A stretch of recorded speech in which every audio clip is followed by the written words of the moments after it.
Hello there and welcome to the show, and today I'm going to be talking about night 1 of WWE SummerSlam. The first night of SummerSlam took place live on August 2nd, 2025, live from MetLife Stadium in New Jersey, had an attendance of over 53,000 people. Let's talk about the show. Cardi B opened the show. She welcomed the crowd to SummerSlam, and thankfully she didn't sing because her music is terrible. I am not a fan of Cardi B's music. And our opening match was Jey Uso and Roman Reigns versus Braun Breaker and Bronson Reed. Bronson Reed was given the moniker of the Tribal Thief by virtue of stealing Roman Reigns' shoes. The build to this match on the Raw before SummerSlam I thought was very good. Jey Uso called for a yeet party, but Roman Reigns was taken out.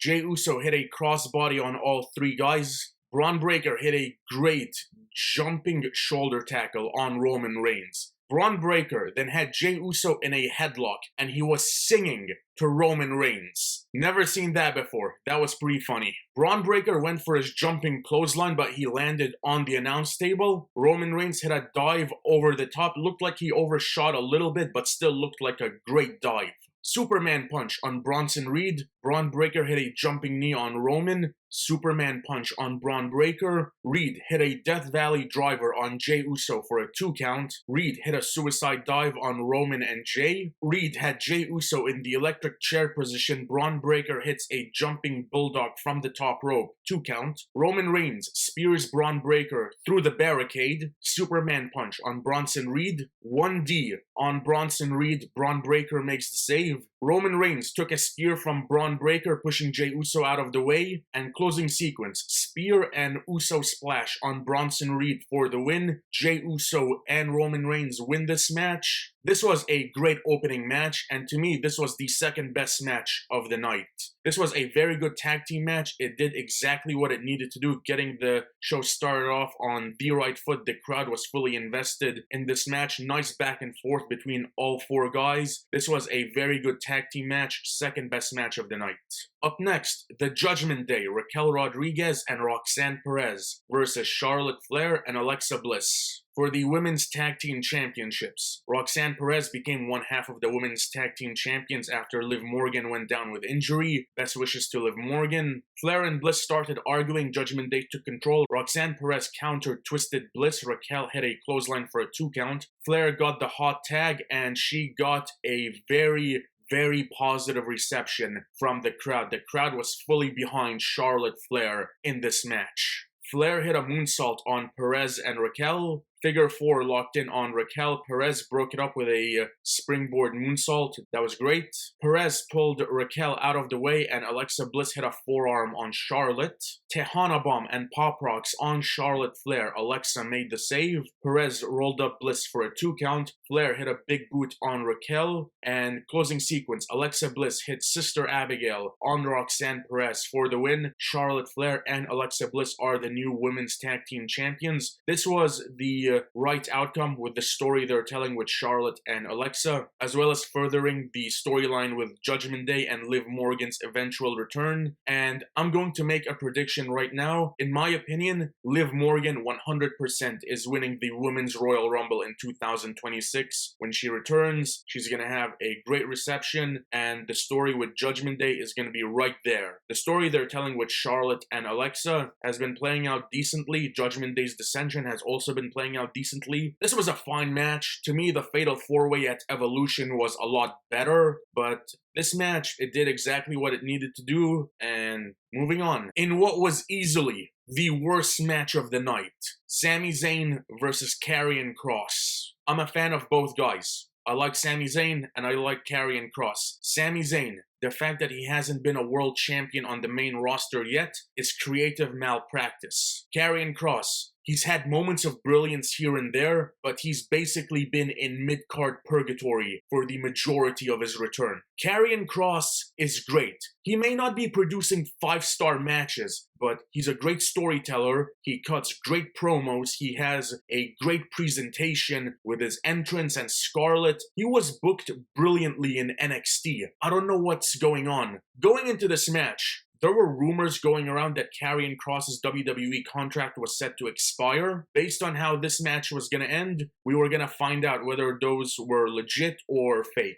Stipulation behind this match: if Kross won, Sami had to admit that Kross was right, and if Sami won, Kross was wrong. Sami hit a moonsault off the barricade, Kross hit a Doomsday Saito suplex for a 2 count, Scarlett gave Karrion Kross a steel pipe, but Sami hit a Blue Thunder Bomb for a 2 count. Sami is attacking Kross, the referee is holding him back, Sami Zayn showing a little more aggression. And then, Scarlett hands Sami the steel pipe, and I was like, okay, this is interesting. Are they gonna do something with Sami, maybe show a little more aggression? Because Sami Zayn's character, even though Sami is great, his character, as far as being a face goes, has become a little stale right now. This would be a great new layer to his character. But instead, he throws down the pipe, the crowd booed, Kross rolled up Sami for a 2 count, exploder suplex and a haluva kick for the win. Sami Zayn beats Karrion Kross clean, and that was it. This would prove to be Karrion Kross's last match in WWE. He and Scarlett, their WWE contracts both expired. Kross is now on the independent scene and he's making appearances at conventions, and like I said, to me, this was easily the worst match of the night, and the story, they had an opportunity to do something with Sami, but they didn't. I'm gonna blame WWE on this. I'm gonna blame the creative team. I'm going to blame Triple H. The creative team let down Karrion Kross. Like I mentioned, he's a great promo, he's got a great presentation, he can deliver solid matches. How they didn't do anything meaningful with this guy for 3 years, I just don't get it. WWE let down Karrion Kross. That's all I have to say. Tiffany Stratton versus Jade Cargill for the WWE Women's Championship. Jade Cargill became the #1 contender by winning the Queen of the Ring tournament, and going into this match, I was fully expecting Jade to win and become the new WWE Women's Champion. Before this match even started, Michael Cole called out the product placement by WWE, and I will admit, the product placement is getting a little too much. Stratton rolled up Jade for a 1 count early on. Tiffany offered a handshake, but Jade hit a bicycle kick. Jade hit a suplex on the outside. Tiffany hit a great swanton bomb. Jade hit Eye of the Storm for a 2 count. Tiffany hit a rolling senton. Jade hit a suplex. Tiffany hit a Falcon Arrow. Tiffany hit a very weak looking Alabama slam. Jade countered the prettiest moonsault ever. Jaded, but there was a rope break, but the way this was done, it looked more like Jade placed Tiffany's foot on the rope instead of Tiffany reaching for the rope. Jade hit a choke slam. Jade wanted to hit Jaded off the top rope, but Tiffany rolled through to counter and hit the prettiest moonsault ever for the win. I was genuinely surprised by this. I was fully expecting Tiffany to lose the championship, but she retains and she is still the WWE Women's Champion. There was a report that I saw which stated that WWE no longer sees Jade Cargill as a main eventer. I mean, to me, that's not surprising because even though Jade has improved tremendously since her AEW days, Jade Cargill to me needed at least 6 months to a year in NXT. If Julia, Stephanie Vaquer, and Jordan Grace started out in NXT, there was no reason Jade should have skipped NXT. She should have had a run in NXT and then come up to the main roster instead of being put immediately on the main roster. This was a fine match. I was surprised by the outcome. Not a great match, not a bad match either. This was just a fine, serviceable match. RK Roll versus Logan Paul and Drew McIntyre. This is the best they have for Randy Orton and Drew McIntyre on SummerSlam, the second biggest show of the year. Jelly Roll sang the opening line of Randy Orton's theme song before his theme song started playing. Jelly Roll tagged himself in, started off the match with Logan Paul. Jelly Roll slapped Drew McIntyre. McIntyre mocked Randy Orton. Logan Paul and Drew McIntyre dominated the majority of this match. Jelly Roll took the majority of the offense during this match. And by the way, I do not listen to Jelly Roll's music. Orton tagged in, he cleaned house, draping DDT on Drew McIntyre. Orton hit his signature back suplexes on the announce table. Claymore kick by Drew McIntyre on Randy Orton. Logan Paul hit a jumping axe handle on Jelly Roll. Logan Paul hit a frog splash off the ring post on Jelly Roll through the announce table. That was a great spot and no question the highlight of this match. Jelly Roll is helped up by medical staff. Logan Paul hit a blockbuster on Randy Orton for a 2 count. Orton hit a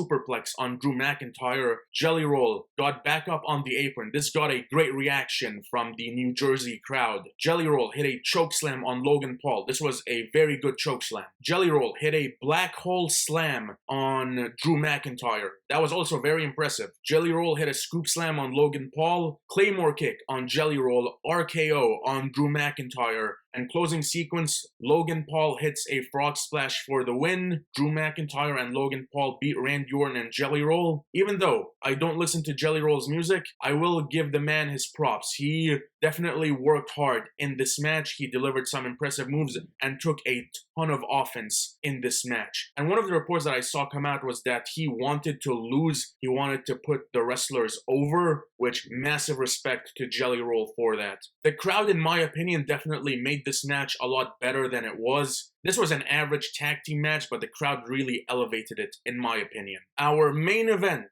Gunther versus CM Punk for the World Heavyweight Championship. Gunther beat Jey Uso on the Raw after Money in the Bank to regain the World Heavyweight title. He defended the championship against Goldberg in Goldberg's retirement match at Saturday night's main event. Punk won a gauntlet match to become the #1 contender, and that's how we ended up at this point in time. There was a promo package to hype up this match. One of the most shocking things I have seen in professional wrestling all year. This promo package showed CM Punk holding the Ring of Honor World Championship. I don't know how WWE were able to do that, but I guess some questions will be left unanswered. This is the first time the World Heavyweight Championship has been defended in the main event of a PLE since Bash in Berlin. Match started out with some chain wrestling. Gunther missed a stomp. Gunther took down Punk with a chop. Punk hit 3 chops, and Gunther responded by hitting 5 chops. Punk rolled up Gunther for 2. Gunther hit a big boot.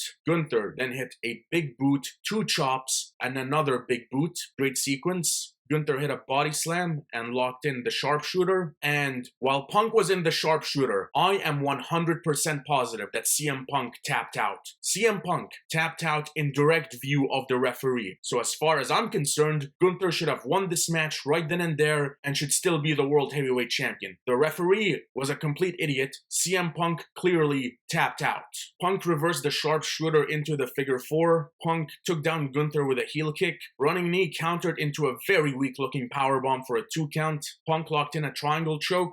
Punk hit a signature running knee and bulldog. Gunther hit a frog splash for 2. Gunther hit 2 clotheslines. Gunther countered the GTS, hit a powerbomb. Gunther then hit his dinosaur dropkick and a powerbomb for a 2 count. Gunther hit 3 chops. Punk tripped Gunther on the announce table. Gunther landed face first on the announce table. He was busted open, bleeding. Report came out that Gunther does need surgery, so best wishes to Gunther. Massive respect to Gunther for continuing this match. Punk threw some strikes, running knee, elbow drop. Gunther locked in a sleeper. Punk hit a GTS, but Gunther was standing, and Punk hit another GTS for the win, and CM Punk beats Gunther and became the new World Heavyweight Champion, ending Gunther's 2nd World Championship reign at just 54 days. This was easily the best match of night 1 of SummerSlam. Easily the best match. Punk and Gunther worked incredibly well in this match. I enjoyed every minute of this match. Even though it went over a half hour, this was a very good match. And then, after the match ended, Punk is celebrating with the world title. His theme song is playing, crowd is cheering. Seth Rollins' music hits. Comes out with Paul Heyman. Rollins is walking out on crutches. There were a lot of reports that came out regarding Rollins' injury coming out of Saturday night's main event against LA Knight. One report said that he is legitimately injured. Another report said that it's all a work. Another report said, oh, he is legitimately injured, but WWE are playing up how injured he is, so he's not as injured as we think. All these reports were coming out.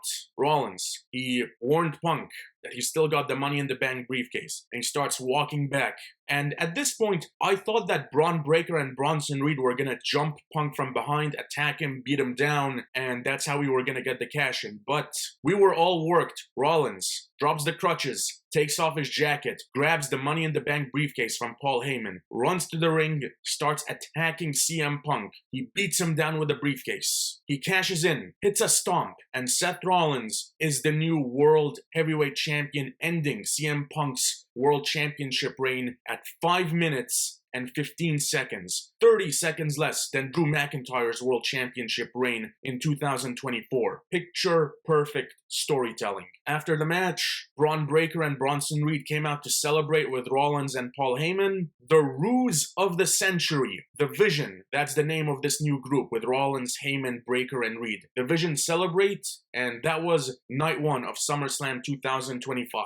Overall, night 1 of SummerSlam 2025. The opening match was very good. The main event and the cash-in was great. Everything in the middle, though, was mid-average, not very good.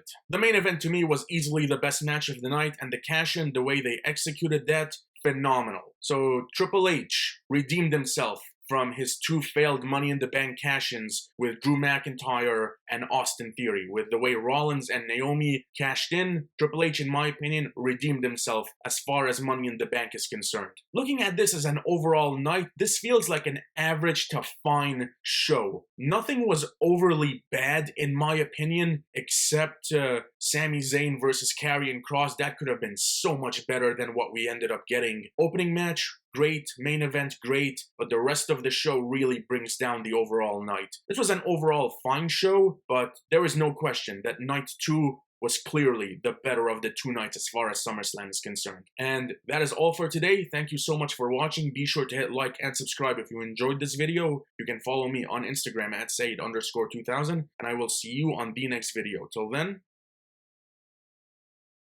take care.